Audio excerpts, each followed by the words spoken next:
मंच पर उपस्थित महाराष्ट्र के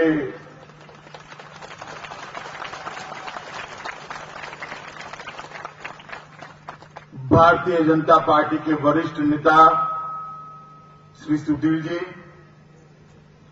यहां के लोकप्रिय सांसद श्री रामदास जी, इसी सीट से भारतीय जनता पार्टी के प्रत्याशी श्री सुरेश वाघमारे जी, डॉक्टर शिरीष घोड़े जी, श्री मिलिंद भेंडे जी, श्री राजू बकाने जी और श्रीमान अशोक मात्रे जी, मंच पर बैठे हुए भारतीय जनता पार्टी के वरिष्ठ नेतागण और आज की सभा में उपस्थित माताओं, बहनों और भाइयों, आज सबसे पहले मैं पहली बार वर्धा आया हूं। ये विनोबा भावे और महात्मा गांधी की भूमि को मैं हृदय से प्रणाम कर कर मेरी बात की शुरुआत करता हूं।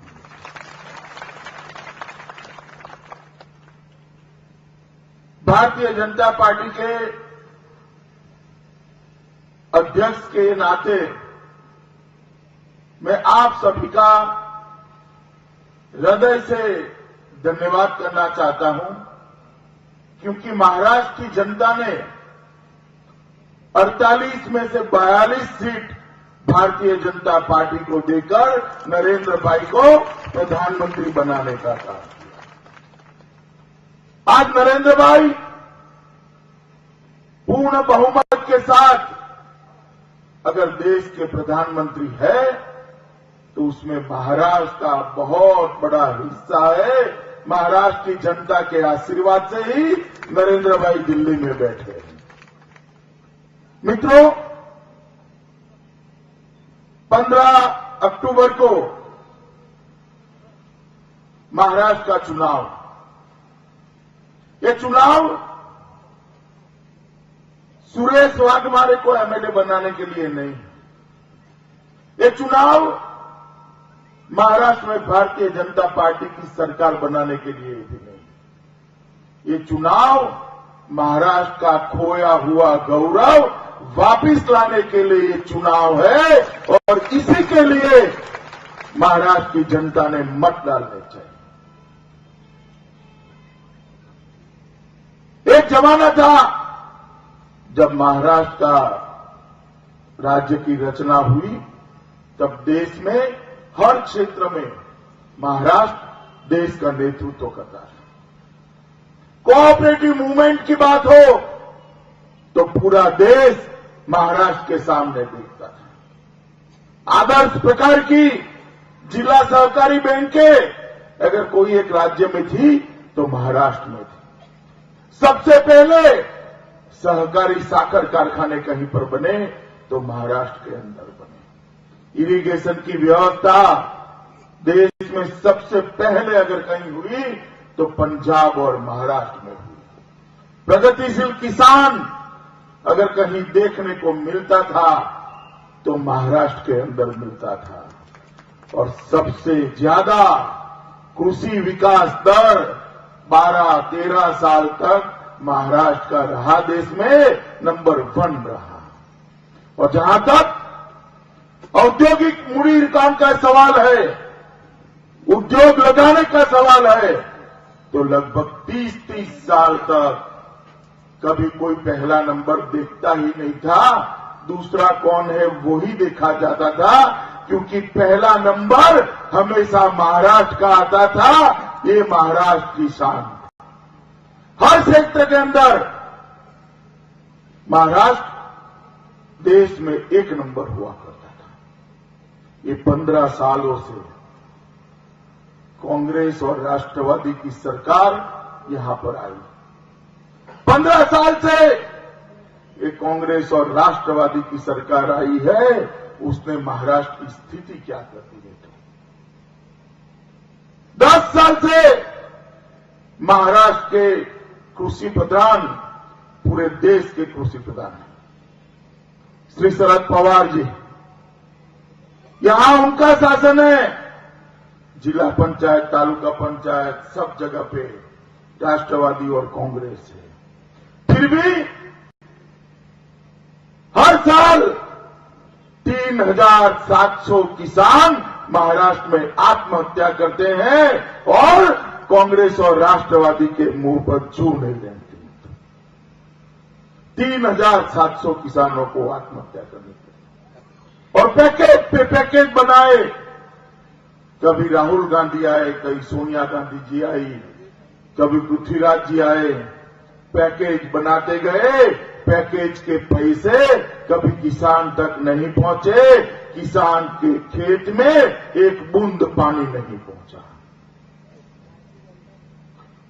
इतने घोटाले किए, लगभग 101 घोटालों की सूची ये भारतीय जनता पार्टी ने महाराष्ट्र विधानसभा के पटल पर रखी है। और 101 घोटालों में 11,88,000 करोड़ रुपयों का गबन ये राष्ट्रवादी कांग्रेस की सरकार ने किया। 11,88,000 करोड़ रुपया बहुत बड़ी बात होती है। 5 साल तक पूरा महाराष्ट्र उसमें से चल सकता है। महाराष्ट्र का बिजली, महाराष्ट्र की पानी, महाराष्ट्र की गटर की व्यवस्था, शिक्षा की व्यवस्था, आरोग्य की व्यवस्था, रोड, रास्ते, लाइट, सब 5 साल तक चलता है। क्योंकि महाराष्ट्र का बजट 2 लाख करोड़ रुपए का है। 10 लाख करोड़ रुपया में महाराष्ट्र 5 साल तक चल सकता है। ये राष्ट्रवादी और कांग्रेस के लोग 11,88,000 करोड़ रुपया खा गए, अब तक डकार नहीं पड़ते। और उनको तीसरी बार महाराष्ट्र का शासन चाहिए, चौथी बार महाराष्ट्र का शासन। आप देना चाहते हैं चौथी बार शासन? बताइए, आप देना चाहते हैं? मित्रों, भारतीय जनता पार्टी की लड़ाई भ्रष्टाचार के खिलाफ है। हमारा कोई भी नेता आज बोलता है तो भ्रष्टाचार के खिलाफ बोलता है, और कांग्रेस, राष्ट्रवादी और बाकी पार्टियों का कोई भी नेता बोलता है तो मोदी जी के खिलाफ बोलता है। हम भ्रष्टाचार से लड़ना चाहते हैं, वो मोदी जी से लड़ना चाहते हैं। आप क्या चाहते हैं? आप भ्रष्टाचार से लड़ना चाहते हैं ना? मित्रों, महाराष्ट्र के गौरव को इन लोगों ने नीचे पहुंचाने का काम किया है। और हमें पूछते हैं कि आपने 4 महीने में क्या किया? हम 4 महीने से दिल्ली में शासन में हैं। अभी शरद राव पूछते हैं कि 4 महीने में बीजेपी ने क्या किया। सोनिया जी पूछती है कि 4 महीने में बीजेपी ने क्या किया। अरे सोनिया जी, हमको तो 60 महीने के लिए जनता ने बिठाया है। जब दूसरी बार आएंगे तो हिसाब लेकर आएंगे। मगर आप 4 महीने में हिसाब पूछ रही हैं। आपके 60 साल के शासन का तो हिसाब दीजिए। यहां महाराष्ट्र में 15 साल के शासन का हिसाब दीजिए। खैर, आप तो नहीं देगी हिसाब, हम देना चाहते हैं 4 महीनों का हिसाब कि 4 महीने में भारतीय जनता पार्टी की सरकार ने क्या किया।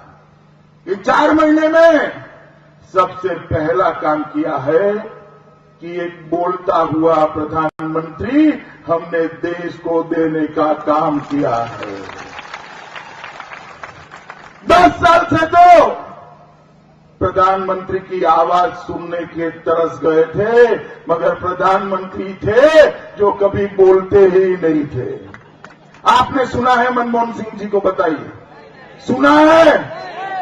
अब कश्मीर में बाढ़ आती है तो नरेंद्र भाई बोलते हैं या नहीं बोलते हैं?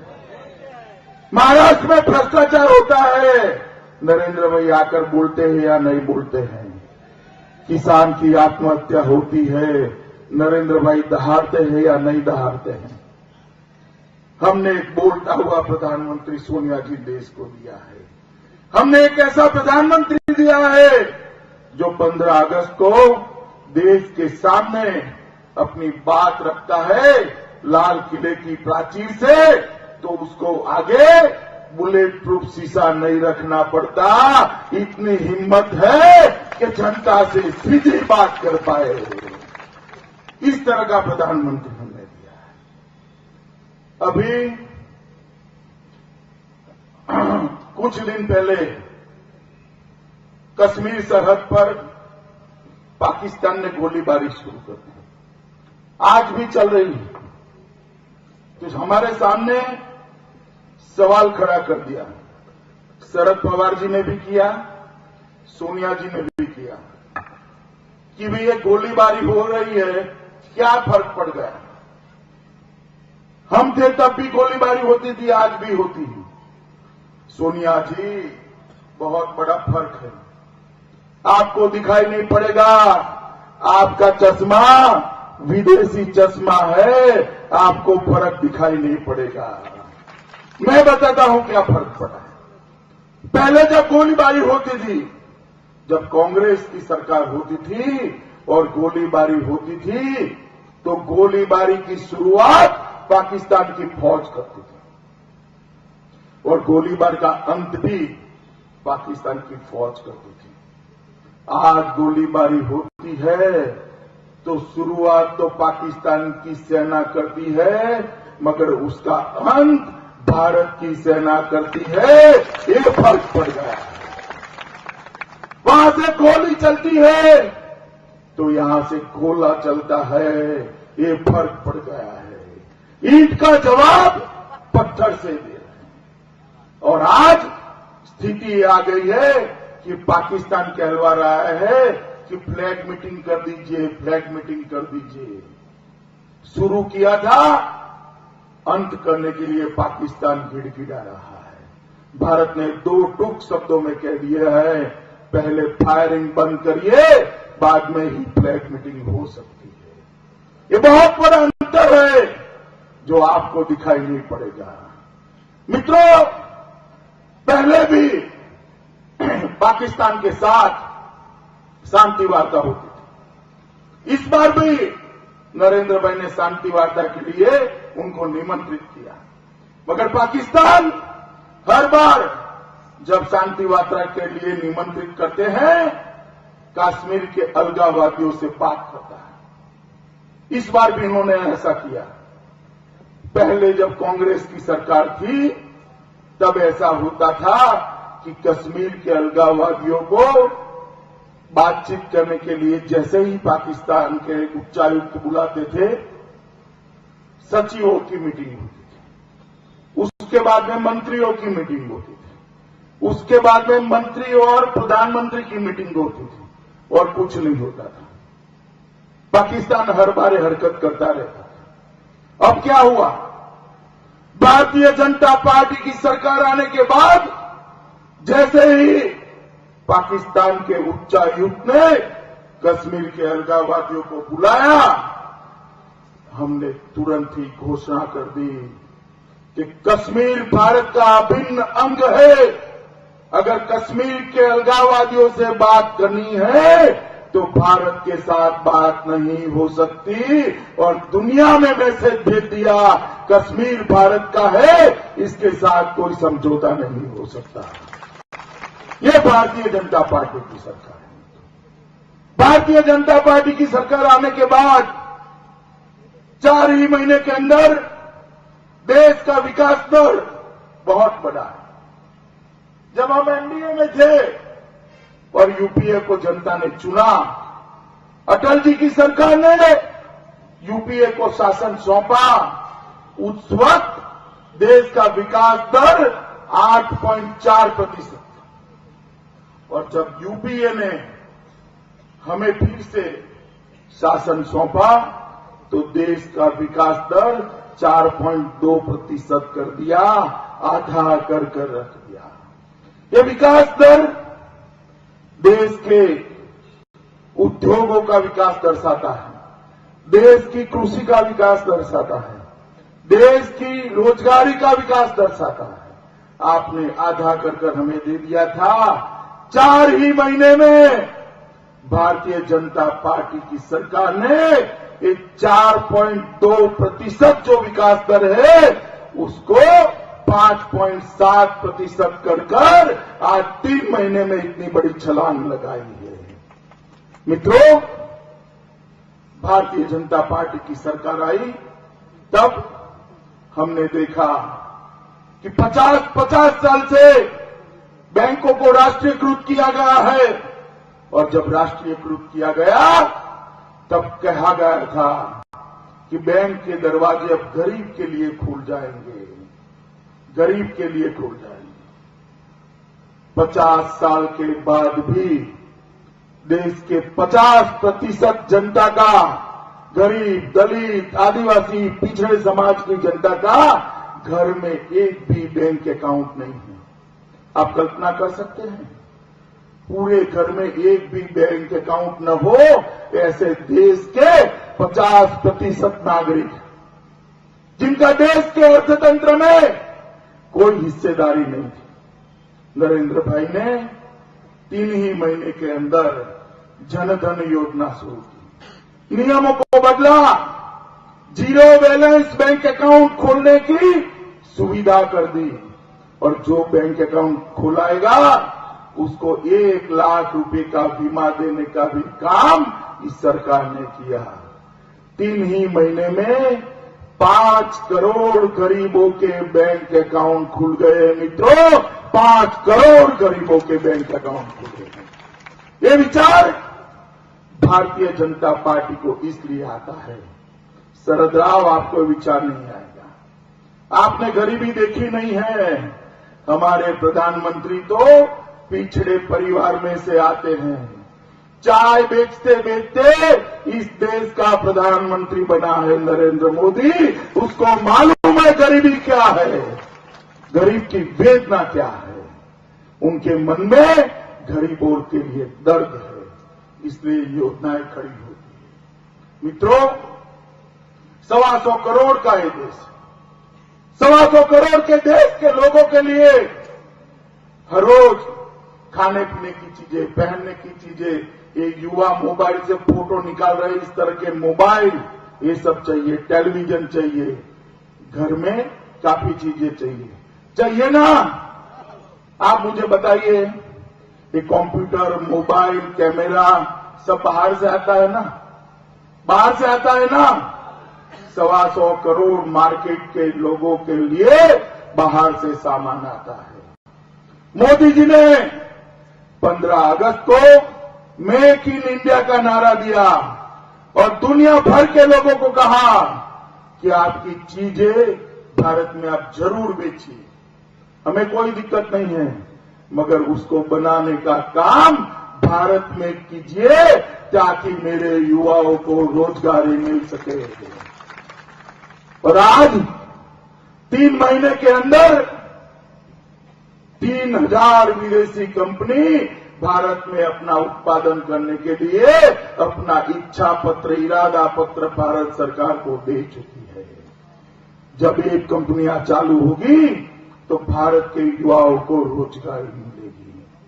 मित्रों, अनेक प्रकार के नए इनिशिएटिव प्रधानमंत्री ने लिया। कभी प्रधानमंत्री को स्वच्छता की बात करते हुए सुना था आपने? सुना था क्या? बेटी बचाओ की बात करते हुए सुना था? हर बात नहीं करते हैं प्रधानमंत्री और लोगों के लिए करते हैं। एक जमाना था जब मनमोहन सिंह जी दुनिया भर में जाते थे, जापान जाते थे, अमेरिका जाते थे, चीन जाते थे। दुनिया में किसी को मालूम पड़ता था मनमोहन सिंह वहां जाकर क्या कर आए? मालूम पड़ता था? भारत के प्रधानमंत्री को दुनिया में सम्मान मिलता था क्या? बताइए, मिलता था? अब प्रधानमंत्री नरेंद्र भाई जापान जाते हैं तो पूरी दुनिया देखती है या नहीं देखती है? बताइए आप मुझे। चीन का राष्ट्रपति यहां आता है, पूरी दुनिया देखती है कि राष्ट्रपति और प्रधानमंत्री के बीच में क्या बात हुई। और भारत का प्रधानमंत्री जब अमेरिका जाता है तो मेडिसन स्क्वायर में अमेरिकन उनको सुनने के लिए लाइन लगाकर खड़े हो जाते हैं। इतना परिवर्तन आया है। मेडिसन स्क्वायर के अंदर और यूएन की जनरल असेंबली के अंदर प्रधानमंत्री जब हिंदी में बोलते हैं तो पूरी दुनिया सुनती है। आप में से कितने लोगों ने मेडिसन स्क्वायर का भाषण सुना है? जरा हाथ ऊपर करिए तो। सुना है ना इतने सारे लोगों ने? आप मुझे बताइए, प्रधानमंत्री जब हिंदी में बोलते हैं और पूरी दुनिया सुनती है तो अपनी भाषा का गौरव देखकर आपके मन में आनंद होता है या नहीं होता है? होता है ना? मित्रों, ये गौरव प्रधानमंत्री नरेंद्र मोदी का नहीं है, ये भारतीय जनता पार्टी का नहीं है, ये देश के 125 करोड़ लोगों का गौरव मिला है। देश के 125 करोड़ लोगों को मिला है। अब दुनिया मानने लगी है कि 21वीं सदी हिंदुस्तान की सदी है।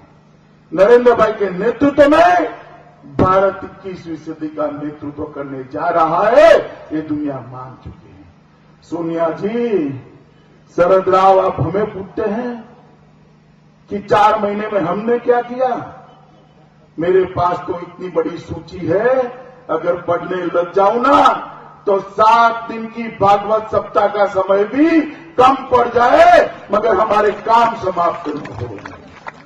मैंने तो हिसाब दिया कि हमने 4 महीने में क्या किया, मगर आपने 15 साल में क्या किया, इसका हिसाब महाराष्ट्र की जनता पूछती है। आप देंगे क्या? देंगे तो बताइए क्या किया, मगर मैं बताता हूं क्या किया। 10 साल के अंदर और महाराष्ट्र में 15 साल के अंदर आपने 2G का घोटाला किया, हेलीकॉप्टर खरीदने में घोटाला किया, टैंक खरीदने में घोटाला किया, आदर्श सोसाइटी का घोटाला किया, CWG का घोटाला किया, कोयला खरीदने में घोटाला किया, इसरो का घोटाला किया, एयरपोर्ट बनाने में घोटाला किया, एरोप्लेन बनाने में घोटाला किया। आपने 15 साल में घोटाले ही घोटाले किए और कुछ नहीं किया। इसलिए आज महाराष्ट्र की जनता परिवर्तन चाहती है। इसलिए जब हम भ्रष्टाचार के सामने लड़ाई की बात करते हैं, आप भ्रष्टाचार का नाम ही नहीं बोलते, आप मोदी मोदी मोदी मोदी करते हैं। इन लोगों को मोदी का फोबिया हो चुका है। मोदी के अलावे कुछ नहीं दिखता। शरद राव जी, आपको मोदी के अलावे कुछ नहीं दिखता, वो ठीक ही है। देश की जनता को भी मोदी के अलावे और कोई नहीं दिखता, सिर्फ मोदी दिखाई पड़ता है। मित्रों, मैं बड़ी वेदना से कहने आया हूं कि शिव छत्रपति के महाराष्ट्र को क्या बना दिया इन्होंने 15 साल के अंदर इन्होंने अपने नेताओं को करोड़पति अरबपति बनाने के अलावे और कुछ नहीं किया। आपके गांव में, आपके शहर में किसी भी एनसीपी के नेता को जानते हैं तो आंख बंद कर 15 साल पहले वो कौन सी मोटरसाइकिल या स्कूटी पे जाते थे वो याद करिएगा, कौन से किराए के घर में रहता था वो याद करिएगा, और 15 साल के बाद केएनसी ऑडी और मर्सिडीज लाया है वो देख लीजिएगा, और किराए के घर की जगह कितना बड़ा बंगला बना है वो भी देख लीजिएगा, तो मालूम पड़ जाएगा कि कितना भ्रष्टाचार किया है इन लोगों ने। मित्रों, महाराष्ट्र के किसानों की आत्महत्या बंद करने के लिए, महाराष्ट्र के युवाओं को रोजगार देने के लिए, महाराष्ट्र को फिर से प्रगतिशील राज्य बनाने के लिए, महाराष्ट्र की सहकारी आंदोलन को फिर से जीवित करने के लिए, महाराष्ट्र के किसान के खेत में पानी पहुंचाने के लिए, महाराष्ट्र के अंदर दुनिया भर के उद्योग फिर से लाने के लिए, महाराष्ट्र के अंदर एक स्वच्छ शासन देने के लिए और जो शिव छत्रपति की आप बात करते हैं उनका स्मारक बनाने के लिए 2008 में आपने घोषणा की थी, आज तक एक पत्थर भी नहीं रखा। 2014 है, शिवाजी महाराज को ये लोगों ने बुला दिया। 2008 में महाराष्ट्र की असेंबली में घोषणा की थी कि शिव छत्रपति का एक भव्य स्मारक बनाया जाएगा। 2014 तक उसका पत्थर रखने का काम ये राष्ट्रवादी कांग्रेस ने नहीं किया है मित्रों।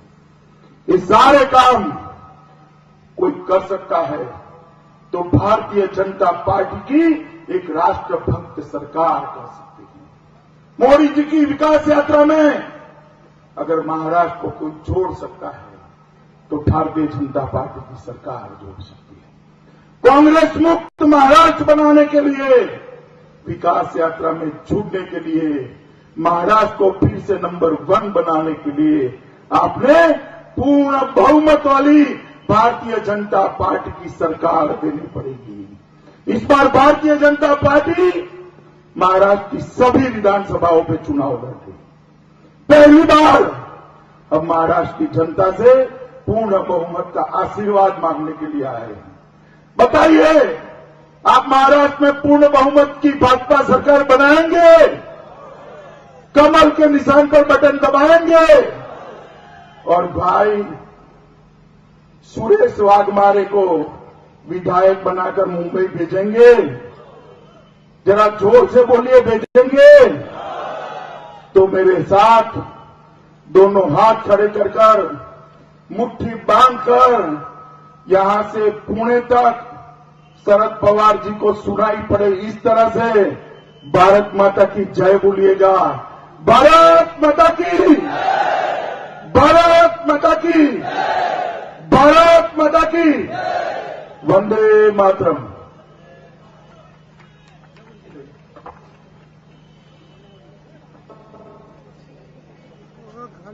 भारतीय जनता पार्टीचा, भारतीय जनता पार्टीचा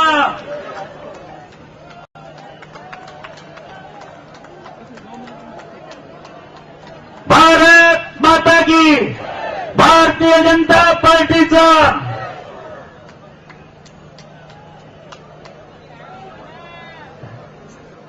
मी माझं वक्तव्य बोला भारत माता की, भारत माता की। आपल्या महाराष्ट्राचे लाडके नेते, महाराष्ट्राचा बुलंद आवाज सुधीर भाऊ मुनगंटीवार हे या ठिकाणी उपस्थित झालेले आहे। मी भारतीय जनता पार्टी पुलगाव शहराच्या बोलो भारत माता की, भारत माता की। अमित भाई साहब आगे बढ़ो, वंदे।